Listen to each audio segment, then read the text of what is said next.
What if the most powerful statement a future king could make needed no speech, no press release, and no confrontation at all?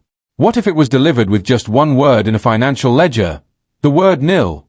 You may have seen those explosive titles claiming Prince William has abruptly cut off Camilla's family funds while her ex-husband drops shocking revelations. Those headlines promise drama and long-buried secrets finally exploding into daylight.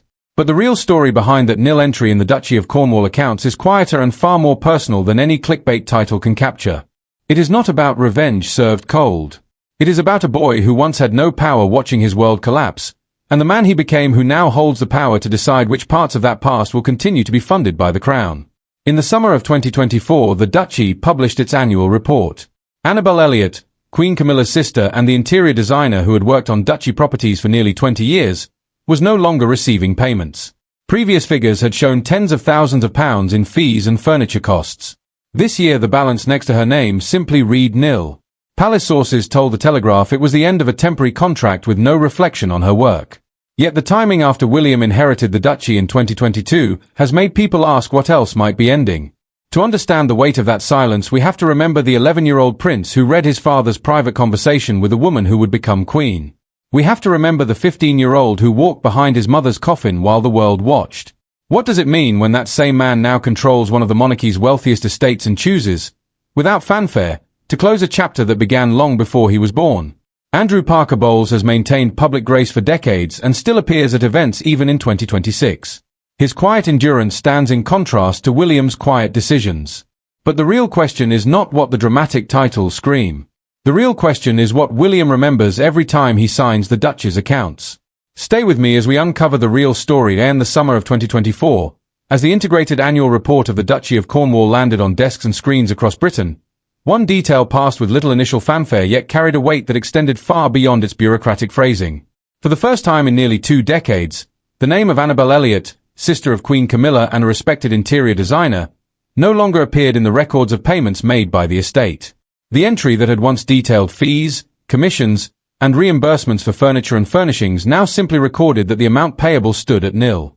Palace sources, speaking to the Telegraph, were quick to frame the change as the natural conclusion of a temporary contract rather than any judgment on the quality of her work.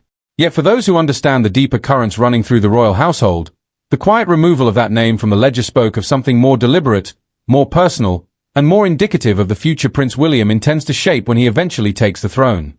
Annabel Elliot had been brought into the Duchess' circle of trusted professionals shortly after her sister married the then Prince of Wales in 2005. Over the following years she oversaw the interior design and refurbishment of numerous Duchy properties, including holiday cottages in Cornwall, Wales, and the Isles of Scilly, as well as offices and a plant nursery. She also contributed to projects at the King's Poundbury development in Dorset, where a 20-bedroom pub was refurbished under her guidance, and she worked on a guest lodge at Dumfries House in Ayrshire, Scotland. The work was steady and, by all accounts, successful. The properties under her touch became sought-after rentals that helped generate income for the estate while preserving the distinctive character of traditional British interiors. Figures published in the Duchess' own reports show that in the final period before the transition of the dukedom, she received £19,625 in fees and commission together with £12,316 for the purchase of furniture and stock. Across nearly 20 years, the cumulative sums ran into the hundreds of thousands of pounds, a respectable professional relationship that appeared, on the surface, entirely unremarkable. When William inherited the Duchy upon his father's accession in September 2022, the arrangement continued for a short while under the terms already in place. Then, in the accounts covering 2023 to 2024, her involvement simply ceased. No announcement was issued. No letter of thanks was made public. The books recorded nil and moved on. The absence was noted not because it disrupted any vital function, but because it marked the quiet end of a connection that had linked the Duchess' day-to-day operations to the personal circle of the Queen for nearly 2 decades. To understand why this administrative adjustment has been read by some as a significant signal, one must step back into the history that Prince William has carried with him since childhood. The marriage of his father to Diana Spencer in 1981 was presented to the world as a fairy tale, yet almost from the beginning it was shadowed by another relationship that had begun years earlier. Charles and Camilla had known each other since the early 1970s. Their connection survived her marriage to Andrew Parker Bowles in 1973, a society wedding attended by senior members of the royal family including the Queen Mother and Princess Margaret. Biographers have documented that even during the early years of that marriage, Charles continued to write to Camilla and that their closeness never entirely ended. When Charles married Diana, the pattern of divided loyalties was already established. Diana herself would later describe the situation in the now famous words recorded for Andrew Morton's book Diana, her true story and repeated in her 1995 Panorama interview. There were 3 of us in this marriage. Those words were not spoken lightly. They reflected years of private anguish that became increasingly public. The public dimension exploded in 1993 when transcripts of a private telephone conversation between Charles and Camilla, recorded in 1989, were published in the British press. The so-called Camillagate tapes revealed intimate details and plans for future meetings that left little doubt about the nature of their relationship. William was 11 years old at the time. Like millions of other children across the country, he could read the newspapers and hear the conversations on the radio and television. The boy who had already sensed his mother's unhappiness now saw the confirmation of its cause laid out in black and white for the entire nation to discuss. The humiliation was not private. It was national. For a child already navigating the unique pressures of royal life, the knowledge that his father's most private words about another woman were being dissected in every household must have landed with particular force. He had grown up watching his mother navigate periods of deep distress, periods in which the pressures of her position and the fractures within her marriage manifested in ways that no child should have to witness. The tapes did not create that distress, but they removed any remaining possibility of shielding him from its source. That year and the years immediately following brought separation, divorce proceedings, and eventually the death of his mother in a Paris underpass in 1997. William was 15 when he walked behind Diana's coffin through the streets of London, holding himself together in front of the world while, those close to him have said, everything inside was coming apart. The silence he maintained on that long walk was not merely the composure expected of a young royal. It was the beginning of a lifelong habit of carrying private knowledge with public restraint. In the years that followed, Charles and Camilla's relationship moved from scandal to gradual rehabilitation. Their marriage in 2005 was a civil ceremony followed by a blessing at Windsor. Over time, public acceptance grew, and when Charles became king in 2022, Camilla was crowned queen alongside him. Throughout this long arc, Annabel Elliot remained a steady presence in the professional life of the duchy her brother-in-law had nurtured. Her continued employment after 2005 was never presented as anything other than a straightforward business arrangement. Yet for William, who had lived through every chapter of the story as the son of the woman most directly wounded by it, the sight of that arrangement continuing into his own tenure as Duke of Cornwall may have carried a different resonance. The decision to bring it to a close, executed without public drama and recorded only as a nil balance in the official accounts, can be read as the first visible administrative expression of a longer personal reckoning. That reckoning is not solely about money or design contracts. It is about the boundaries William appears determined to set around the institution he will one day lead. He has spoken publicly about his desire for a leaner, more focused monarchy, one in which proximity to the crown does not automatically confer lifelong financial or professional advantage. The Duchy of Cornwall, with its extensive land holdings, property portfolio, and income that now exceeds £20 million a year for its duke, represents one of the most significant levers of influence available to the heir. By declining to renew a long-standing professional relationship with the sister of the Queen, William demonstrated that even long-embedded arrangements tied to the previous reign are subject to review. Palace sources insisted the change carried no reflection on Annabel Elliot's work, and there is no public evidence to contradict that statement. The significance lies instead in the fact that William chose to make the break at all, and that he did so in the most understated manner possible.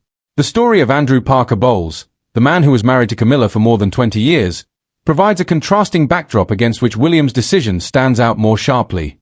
Andrew, a career soldier who served with the Royal Horse Guards and later commanded a squadron, lived through the years of speculation and revelation with a public dignity that many found remarkable. His marriage to Camilla in 1973 had been hailed as the society wedding of the year.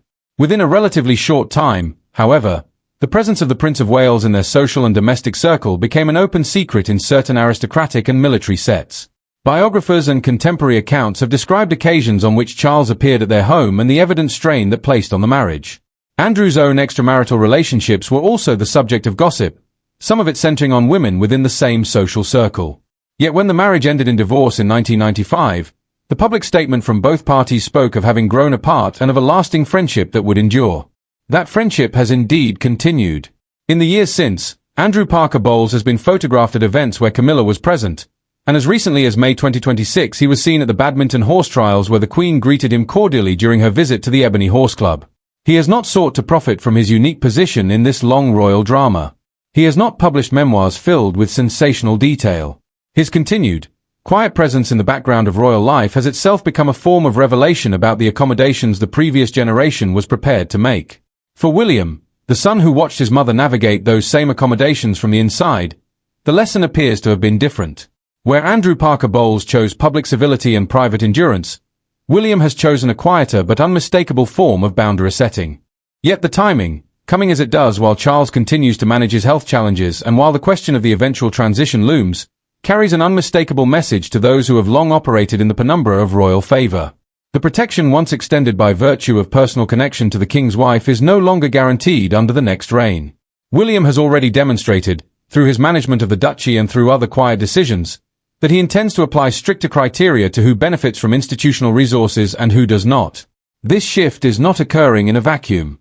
William and his wife Catherine have built a family life that deliberately contrasts with some of the turbulence of his own upbringing. Their emphasis on mental health awareness, on giving their children as normal an existence as royal circumstances allow, and on Catherine's visible role as a steady partner all reflect lessons learned from the past. William has spoken movingly about the importance of emotional openness and professional support, drawing directly from his own experience of losing his mother at a young age and from the delayed recognition within the institution that proper counseling should have been provided. Immediately, when tensions have arisen involving Catherine and other members of the family, William has shown himself to be fiercely protective. He has made clear through both private channels and public body language that his wife and children exist outside the sphere of old rivalries and inherited complications. The same controlled demeanor that carried him through the funeral procession at 15 now serves a different purpose. It allows him to absorb pressure without immediate reaction while still acting decisively when he judges the moment right. The decision regarding the duchy payroll fits this pattern perfectly. It was not announced with fanfare or accompanied by any public cooling of relations. It simply appeared, or rather disappeared, in the annual accounts, and those who understand the language of royal administration recognized its significance immediately. In an institution where every gesture and every omission is scrutinized for meaning, the quiet termination of a long-standing professional tie sent a message that no carefully worded statement could have conveyed more effectively. The reappearance of Andrew Parker Bowles at public events in 2025 and 2026 has, for some observers, thrown William's choice into even sharper relief. Here is the man who was, in the eyes of many at the time, the most publicly wronged party in the original drama, still moving with apparent ease through the same social and ceremonial world that Camilla now occupies as queen. His presence serves as a living reminder of the old order in which personal relationships and institutional roles overlapped with remarkable fluidity. William's action suggests that such fluidity will be subject to greater scrutiny going forward. It is not a matter of personal animosity expressed through public statements. It is a matter of administrative reality expressed through the absence of a name on a balance sheet. In the world of royal patronage, that absence can be more eloquent than any press release. Those who have studied William's character over the decades describe a man who is patient, who carries memory deeply, and who rarely acts without having considered the long-term implications. The 11-year-old boy who read the Camillagate transcripts in the newspapers grew into the 15-year-old who walked behind his mother's coffin in silence. That same person is now the Duke of Cornwall and the Prince of Wales, with the resources and the authority to shape the institution according to his own judgment. The ending of Annabel Elliot's professional relationship with the duchy is unlikely to be the last such adjustment. It may, however, be remembered as the first clear indication that William intends to approach the question of who remains inside the royal financial and professional circle with a different set of assumptions than those that governed his father's long tenure as Prince of Wales.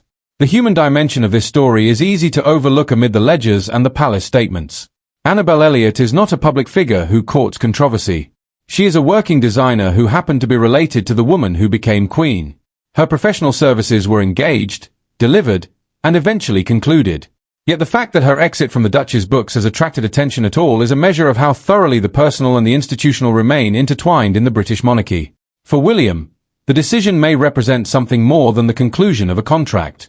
It may represent the conclusion of a particular chapter in his own life, one in which the consequences of his father's choices continued to shape the professional landscape around him. By drawing that chapter to a close in the most understated way possible, he has signaled that the future he is preparing will be built on different foundations. Andrew Parker Bowles, now well into his 80s, continues to embody the other side of that equation. His story, told largely through the observations of others rather than through his own public declarations, reveals the capacity of that older generation to absorb private pain and maintain public composure. Whether that composure came from stoicism, from a sense of duty to the institution, or from a genuine belief that the path taken was ultimately for the best, it stands in contrast to the more direct approach William has taken with the duchy. The ex-husband's continued visibility at events connected to the royal world does not constitute a new revelation in the sensation.